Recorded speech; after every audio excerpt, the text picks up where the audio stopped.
The last thing I had planned to do this morning was to talk about Google Places in a video. But as Google Places will do from time to time, they've made a major change. And while it can be explained in text, it seemed much more appropriate to explain this one in video because there's so many changes and it's easier really to show it as video. So let's take a look. And the reason for today is because today some of the changes are showing on Firefox in Los Angeles, but they're not showing on other browsers. So I can show a side-by-side example of what things used to look like and what things look like now. And that's in fact what you're looking at, is a side-by-side example. On the left I have Firefox, which has been updated, and on the right I have Safari, which has not been updated. And we have exactly the same search, Bike Shop Palo Alto. So, and this is the everything search, not the Google Places search, but the everything search. Let's keep in mind that most people still use the everything search. As much as Google would like folks to start using the Places search, I think, I don't have a statistic, but my guess would be the vast majority of people still use the everything search when looking for restaurants, bike shops, bakeries, mortgage brokers, etc. So let's take a look at the changes here. This has been flirted with for a little while. The big change you'll see, at least visually, is the elimination of the red marker. So the red marker has been ubiquitous, even iconic, in that Google Places has been using it as the icon for their entire system. I'm guessing that the red place marker will still be what they use iconically, but you'll note that under the new system, the markers are gray until they are scrolled over. So I'm showing you here that as soon as I click on that one, it changes to red. As soon as I scroll over, I'm not clicking, I'm just scrolling over this one turns red. You'll also notice that as I scroll over the marker, it also, you have the arrows popping up. And we'll talk about the arrows popping up in a second. I'm sure you already know about the right column arrows at this point, or you might not, but we'll be talking about that in a second. So the place markers are gray on the everything pages. The map, you'll see that the place markers are still red, and you'll notice there's a pop-up there as well. We'll talk about that in a second. You'll also notice that the amount of content over here in the main area of the description is quite a bit different.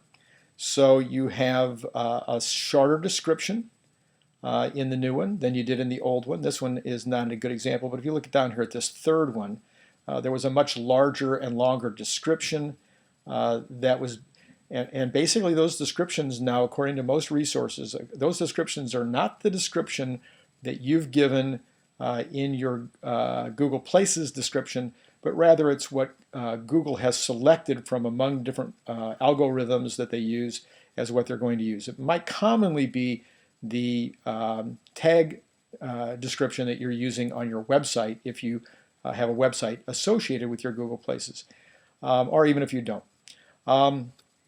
One thing that has been noted by a number of people is that your decision to claim or not to claim is having a bigger impact now. So if you have not claimed your Google Places listing, this would be, there's a number of additional new reasons why you should be claiming your Google Places listing. Okay, so we noted that the description is shorter.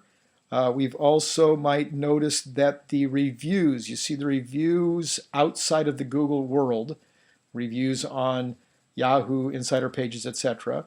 You'll notice that over here now, we no longer have that showing here. It's showing in a new place, and we'll show you that in just a second. And what else is different? We no longer have the address and phone number showing over here, but rather the address and phone number is now showing here. The reviews that used to be over here, which was much more noticeable, are now showing over in this area where the address and phone number used to be. So quite a number of changes. Google certainly believes that they're making this easier for people to get around. Whenever they make a change, they believe that they're doing that. So let's see what else we've got going on here. In the old version, when you went to the arrows, let's see, I have to click on here. When you went to the arrows, what you would get would be a large picture of the website if there was a website associated. So as you scroll down here, you can see it was a large picture of the website so that you can make a decision whether to go to that website. Under the new version, when you scroll over the arrows, oops, I got to click on here. When you scroll over the arrows, you'll see that you now don't necessarily even see the website. You'll see there's an interesting thing on that. I'll show you in a second. But you now see more pictures here of the shop, including if there is an internal view that Google has done of your shop or business, that will show here in this area.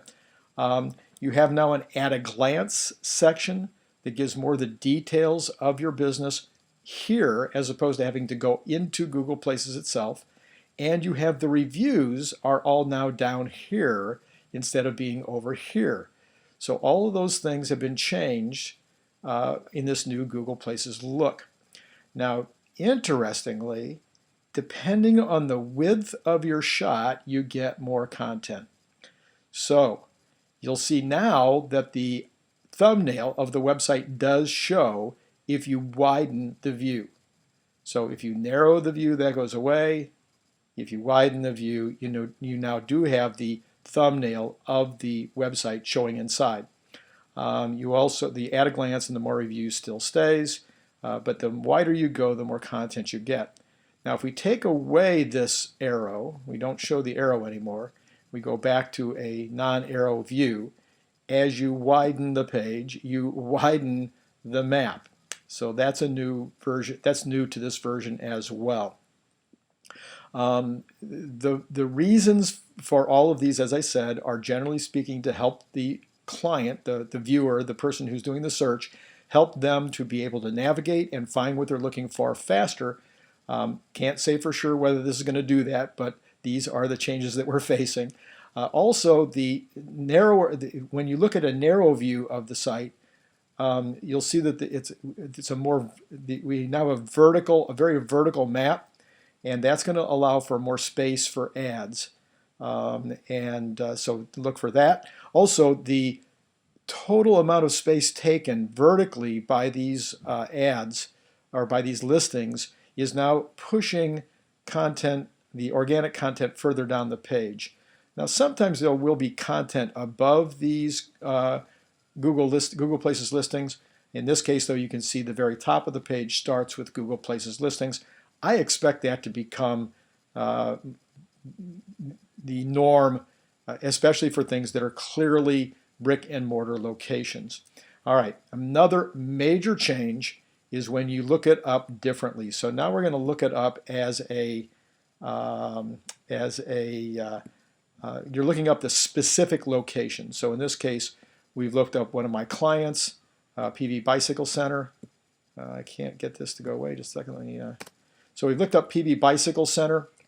You'll notice that under PV Bicycle Center, there's a tremendous amount now of content here. This has been true in the past if you have turned in your Google sitemap. If you've turned your sitemap into Google Webmaster, then this content will begin to show down here. So if you don't have a sitemap yet, you should get your Webmaster to create a sitemap. Then you should turn that sitemap into Google Webmaster, and then typically that will allow all of this content here to show up when somebody looks you up. Now sometimes that content will also show up on the everything pages as well, but certainly it shows up when you go to look for yourself, when you look for the specific location. Okay, the other thing you're going to notice is, again, way more content over here than was the case over on the previous listing. In the previous listing, under Chrome, which is still the old method, you'll see the red place marker as opposed to the whoops, wait a minute, I thought it was gray. Yeah, as opposed to the gray. There we go. It turns red when you go over it. the red marker here, you'll see that there was more content down here. That content is now over here. You'll note that the pictures were down here. That content is now over to the right. But you don't have to do anything to see that content. That content is showing before you click on these little arrows. If you click on the little arrows, you still get a thumbnail of the website. If you don't click on the arrows, you get all this additional content that used to be underneath the view as opposed to on the right of the view. Okay, these are the major changes that have happened with the Google Places just today.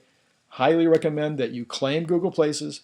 Highly recommend that you get a sitemap on your website and that you have that sitemap uploaded to the Webmaster, up to Google's Webmaster Pro or Webmaster. And also, certainly you need to completely fill out, give tremendous details to your Google Places listing, and then, of course, work on getting dozens and dozens of reviews. And all of that should help you to be up to date with the new gray look on Google Places. Thank you for listening. If you could use any help, give us a call over at Randy Kirk and Associates, 310-910-1848, or email me at randykirk77@gmail. We'll be happy to help you to improve your online and your offline marketing. Just give us a call today. Bye now.